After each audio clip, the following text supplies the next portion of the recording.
everyone, welcome to Watercolor Wednesday. I am Bonnie Krebs, creator of Watercolor the Art Impressions Way, and this week's project is another really simple one.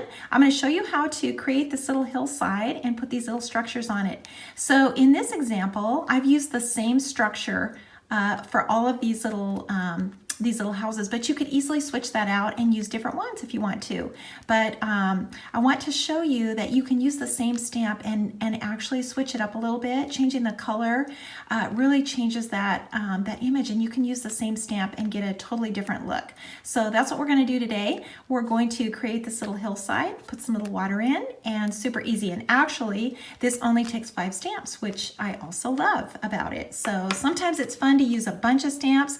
Sometimes it's fun to try to make them really simple and just kind of use what you have. So we're going to need a few things. We're going to need a little structure. So we're going to use this one right here from the Mini Cottages set.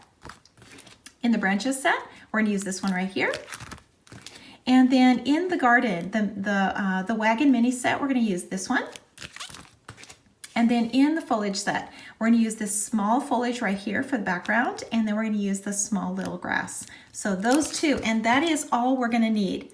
So let's go ahead and get started. And you can see on this this sample, this image is very soft and it almost has kind of a dreamlike look. So there's not a lot of detail here. So we don't want to stamp these in very dark lines. So we want to keep this really simple. So we're going to ink these little cottages, and then we're going to stamp them off so that we get a really thin, light line. So the first thing we're going to do is ink up this little cottage, and I'm just going to use the sepia and just kind of ink the whole thing up here. And I'm going to take off these bottom lines. So I don't want to see the bottom of the little house. We're kind of growing wildflowers and foliage all around it, so we don't want to see the bottom of the house. So now I'm going to take that and I'm just going to stamp it off one time, just to make sure that I don't have it too dark on here. And then about the middle of the page, I'm going to stamp it on my watercolor paper. So just like that, that's about right. And I've cut a mask, so I'm going to cover this now and then stamp in my other image right next to it. And actually I'm gonna go down a little bit lower than this one. So let's ink it again. And take off those bottom lines. And then we're going to stamp it off again. And we're going to stamp it just a little bit lower. So overlap it a little bit and stamp it right about there. Okay, that looks good. And let's do one more. Ink it up again. Take off those bottom lines. Stamp it off. And this time we're going to do it up above. So just like that. That looks pretty good. That is about exactly where we want to have those. And we are ready to move on now to the next step. Okay, so that would be to pull the color out of the lines. So dip your brush in water and just begin to pull this out. So these lines are going to be very, very light and soft, and that's exactly what we want. You know, when you're looking out in the distance, you're not going to see something that's completely outlined with a dark line. So that's kind of what we're going for here. We want this really soft, soft look. So just kind of go around all of these little lines. We can do more of this later. So for right now, this is just the starting point. Okay, that looks pretty good. We are about ready to go on to the next step. So let's go ahead and add some color now to these little cottages. And I'm going with a light color. So this is a number 17, steel blue. This is a number 30, rosewood. And then I'm going to mix a kind of a dusty rose color. So this is magenta, number 20. And I'm going to mix it with the sepia. And when you mix these two colors together, you get a really nice kind of a dusty rose color. So sort of an antique pink is actually what it is. And we want to go really, really light on this color. So we're just doing this soft, very soft pastel look on these houses. So just begin to brush it in just like this. Super easy. Don't overthink it. I know I say that a lot, but honestly, when people look at these little compositions, they're looking at it as a whole. They're not looking at one specific area. They kind of want to just get the feel of it. And that's what we're going for.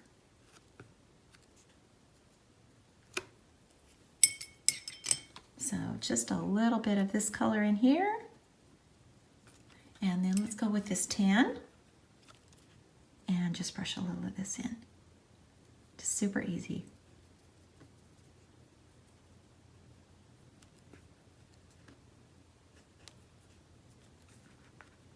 And let's go a little darker under the eaves.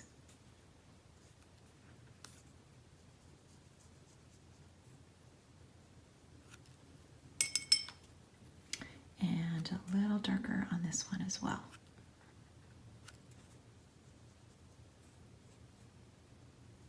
Okay, so let's take some blue now. So this is the steel blue. And actually let's take the fine tip and really color in these little window areas. So we're just creating a little detail here. And just use your fine tip.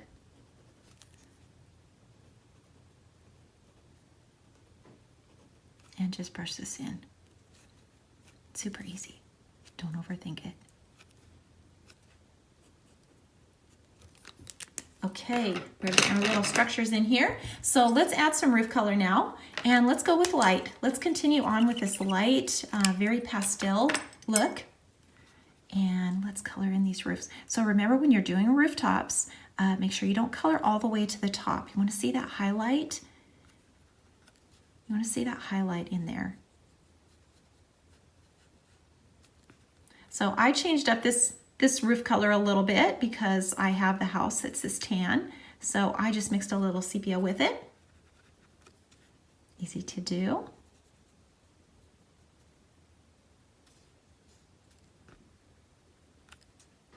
And add a little darker color to the chimneys here. And you can see our little houses are starting to come together.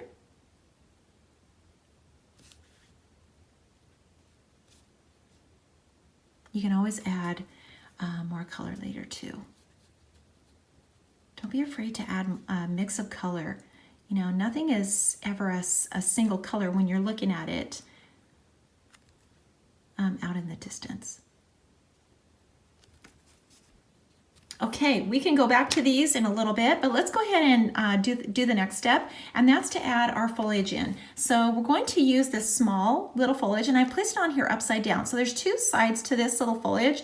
This has a little more detail on this side. So we're gonna kind of use a little more detail when we're brushing this in back here. So we're gonna stamp this in, but I wanna do one thing first. I wanna put some sky in here in the background. So I'm gonna do that with the number 17. And really, really water this down when you're brushing sky in.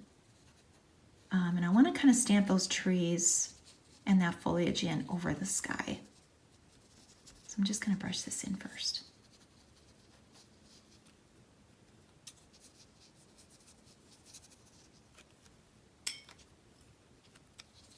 Don't stress out about this. Just get it brushed in. Super easy.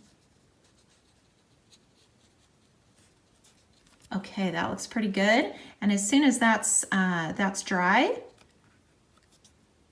we'll go in with our foliage. Okay, so like I said, I'm going to use this side. This has a little more detail to it. So we're going to use this, but we're not going to use the whole stamp. We're just going to use the side of it, so just the edge. Make sure that's dry. And it is. And I'm going to use the number 15 olive green. And I'm just going to ink a small section of this and just kind of tap it in. So just like that. You can turn it a little bit.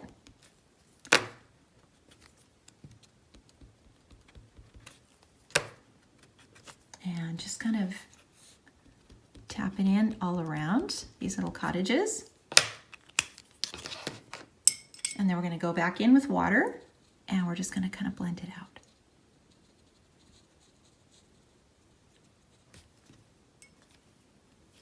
Just blend it out. It's going to be really soft.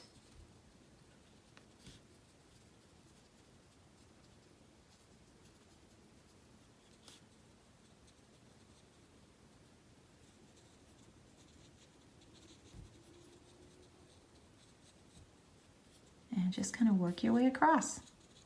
Super easy. Nothing to it. And I love how this just creates this subtle look of foliage in the background. So we've got these little cottages that are kind of overgrown with foliage in the background. Okay, so let's go ahead and put in our little wildflowers. We're gonna let this dry a little bit, and then I think I'm gonna come back in with a little more of this texture and add some more foliage in the background. But let's let that dry for a little bit and go on to our little flowers. So we're gonna use the number 43. So this is Brilliant Yellow. And we're just gonna kind of start working our way down the hill here. And I'm stamping this kind of in a circle. And just, you know, work your way down. Separate little sections.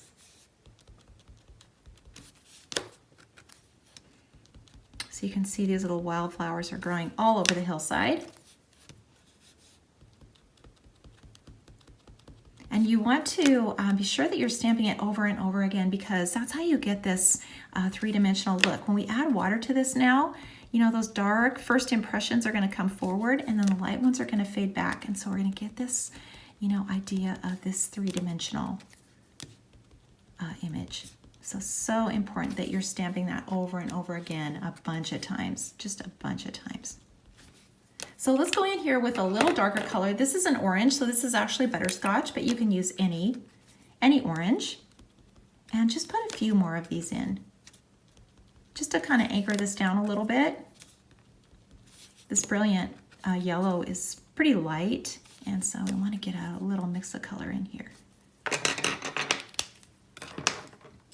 So let's go ahead and add water now to this and just blend. So remember, just dab. So no brush strokes, you're not painting anything. You're just touching all of these little areas. Use the side of your brush. Your hand is flat on the table, and just kind of jump your brush all around. You know, the stamps kind of do their thing. So if you stamp it and you stamp in a repeat like that a bunch of times, it's just going to kind of do its thing. It's going to be a three-dimensional image as soon as you add the water to it. It just works. It's kind of like magic. Love that about it. Okay, so let's add some green in here now. We've got a huge sea of yellow, so we kind of want to anchor it down a little bit and add some foliage in here. So that's really easy to do. And just pick up a little of this green with your brush and just put a little bit of it in here and there. Just kind of brush it in. Don't stress out about it. Just put a few little dabs here and there, just to kind of anchor it down.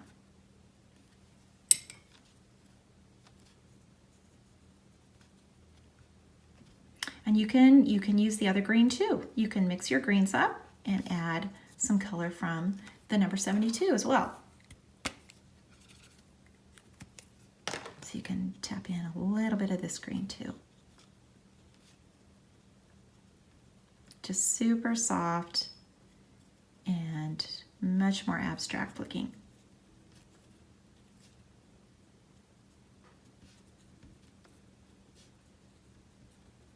And just kind of work your way around.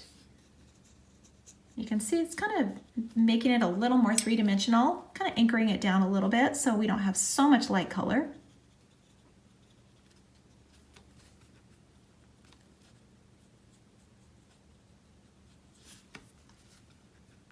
And just putting a little more color now on these little structures, especially over this overhang here. And this under here, this would be really dark.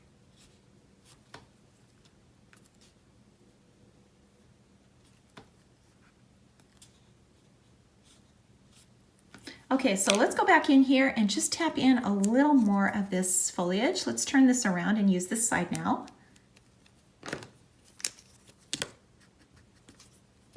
And let's just tap in a little more.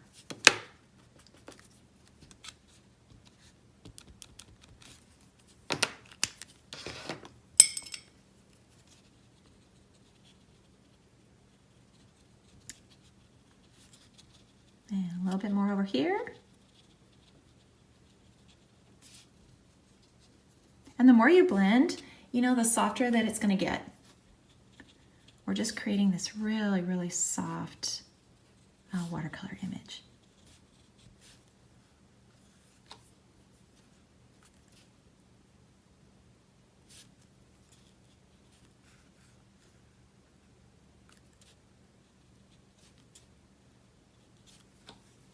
I think I'll just put a little more color on those roofs.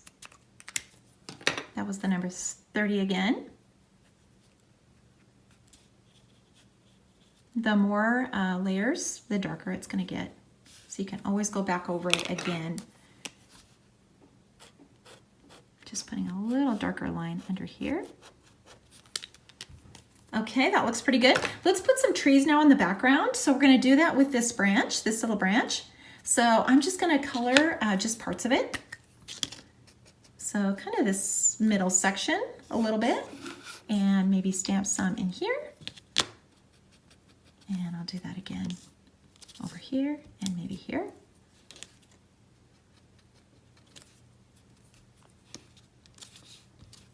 And get a few in the background. You can also come back in here now with your brush and you can soften those. So you can add a few little, some little foliage to it in the background, or you can leave them, up to you. But it just kind of adds a little more detail in the background. Okay, so let's go ahead and bring in our water now. And I'm going to do that with number 86. So I'm just putting a little of this color onto my palette, and I'm going to really, really water this down so it's pretty light. It's always better to start out with things, you know, that are lighter, because you can always add more color to it. So we're going to come in here, instead of a straight line across here, we're just going to kind of come in and, you know, move this around a little bit so that it looks like that little stream is kind of meandering around these hills. And then just brush in a little more color. I'll leave some, you know, some white spaces.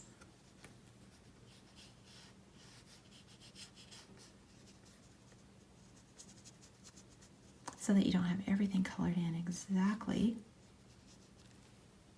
the same.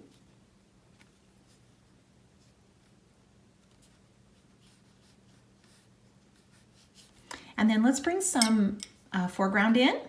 So we're going to do that with our green. And we're going to take this now and kind of come down.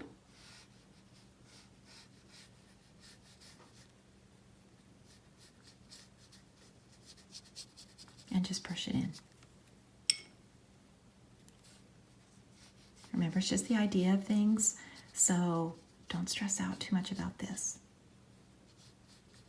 This is, you know, meant to be really relaxing and fun, and it really is. It really is. Don't get too caught up in the details of things, you know, and stressing out about the details, because people are looking at this as a full composition. They're not looking at one single little flower that maybe you didn't quite stamp correctly. So let's take some of this now from this little hillside, and let's put some reflection into the water. And that's really easy to do. So we're just kind of duplicating, so we're mirroring this image, and we're just putting a little of this color into the water, just with your brush. This is really fun to do. And then let's take a little green and also put that in. And don't overdo it. Don't overdo it. It's just the idea. Remember, it's just the idea. And then let's go ahead and add some grasses to the foreground. So this is the little grass stamp, and we're just kind of walking it across the front. This is in the foreground now, so we'd be able to see these little blades of grass.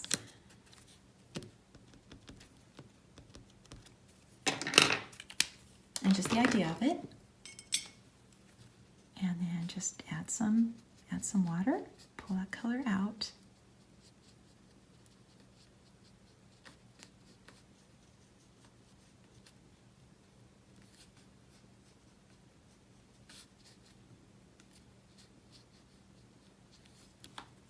And that looks pretty good.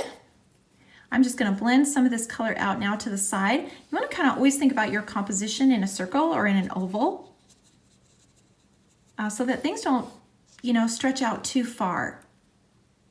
You don't have your sky kind of going off the page or your foliage going off the page, and then you don't know where the rest of the image is.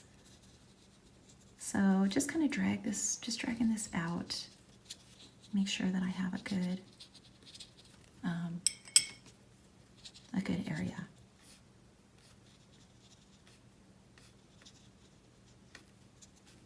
Okay, so now let's come back in and make sure that we have everything done on these little structures. So I'm adding just a little more color now to the roof over here and then back in here. That looks good.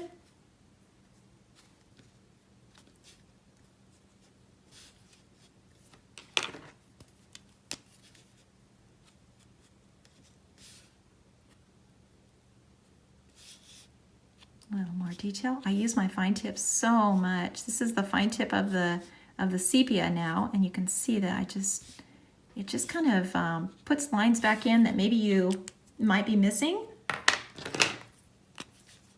And I go back a lot and just add a few more details.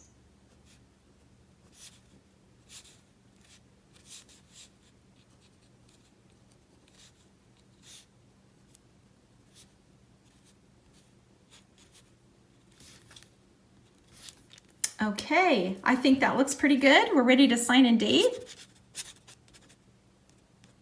Try this little project. It's really, really fun. And then try it with some different little structures. This is the same one, but like I said, you can mix it up and use all kinds of different little structures. Try it with a little road in front. That would also be really fun and cute. So sky's the limit. You guys use your imagination and see what you come up with. And thank you so much for watching. I appreciate it so much. Please give me a thumbs up if you like this video, and I will see you all next week.